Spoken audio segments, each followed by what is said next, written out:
Hi friends, வாங்க இன்றைக்கி முடவாட்டுக்கால் soup வந்து எப்படி பண்ணணும்னு பார்க்கலாம். இது வந்து கைகால் வலி, முட்டு வலி, முழங்கால் வலி இந்த மாதிரி வலிகளுக்கு வந்து ரொம்ப நல்லது. நம்ம ஆட்டுக்கால் சூப் எப்படி போடுறோமோ அதே மாதிரி தான் போடணும்.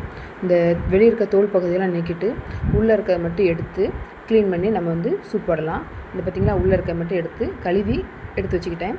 இதுக்கு தேவையான பொருள் பார்த்திங்கன்னா சின்ன வெங்காயம், தக்காளி, இஞ்சி, வெள்ளைப்பூடு, மல்லி இலை, கருவேப்பிலை, மஞ்சள் பொடி, உப்பு தேவையான அளவு நம்ம போட்டுக்கலாம். மிளகு, சின்ன ஜீரகம், பெருஞ்சீரகம் இப்போ எல்லாத்தையுமே வந்து நம்ம அரைச்சிக்கணும். தக்காளியை மட்டும் வெட்டி போட்டுக்கலாம். நாங்கள் இன்றைக்கி மண்சட்டியில் தான் வைக்க போகிறோம். எல்லாத்தையுமே மிக்ஸி ஜாரில் போட்டு தண்ணி ஊற்றாமல் கொஞ்சம் குறன்னு அரைச்சிக்கிடணும். எப்படி அரைக்கணும்னு நான் உங்களுக்கு காட்டுறேன் பாருங்கள். இஞ்சி, வெள்ளைப்பூடு எல்லாத்தையுமே உள்ளே போட்டுருங்க.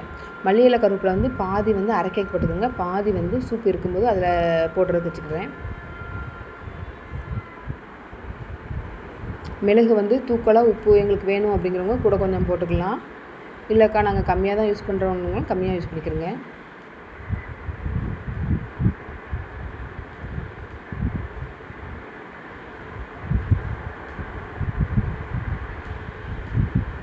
மஞ்சப்பொடி,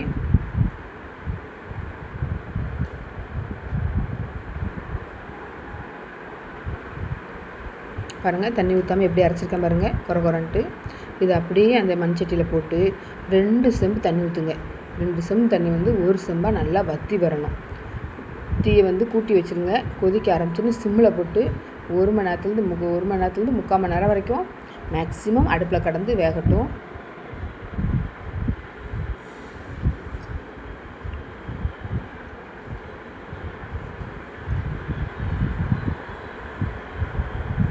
தக்காளியை வெட்டி போட்டாச்சு.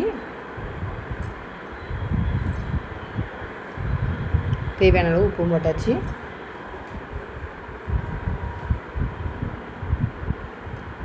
நல்லெண்ணெய் சேர்க்குறவங்க இறக்கிட்டு லைட்டாக அதில் ஒரு 1/2 ஸ்பூன் வேணால் நீங்கள் கலந்து குடிச்சிக்கலாம். நாங்கள் வந்து எண்ணெய் சேர்க்காமல் வெறுமனை தான் சூப் குடிக்கும். நல்லா கொதிச்சோன்னே அப்படியே மூடி போட்டு சிம்மில் போட்டுருங்க. அது சாப்பிட்டு வேகட்டும். பார்த்திங்களா, நல்லா கொதிச்சு சிம்மில் வந்துட்டுருக்கு. இதை வந்து இருத்துக்கலாம். ஏன்னா அது வந்து ஒரு மாதிரி நாராக இருக்கும். பிள்ளைங்களுக்கு கொடுக்கும்போது இருத்து கொடுங்க. நீங்கள் இருத்து குடிக்கிறதா இருந்தால் குடிச்சிக்கலாம்.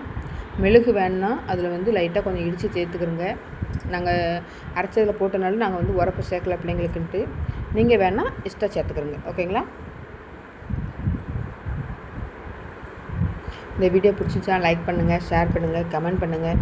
கண்டிப்பாக பெரியவங்கலாம் வீக்லி ஒரு 3 டேஸாவது இந்த சூப் எடுத்துக்கிறோங்க. ரொம்ப நல்லது.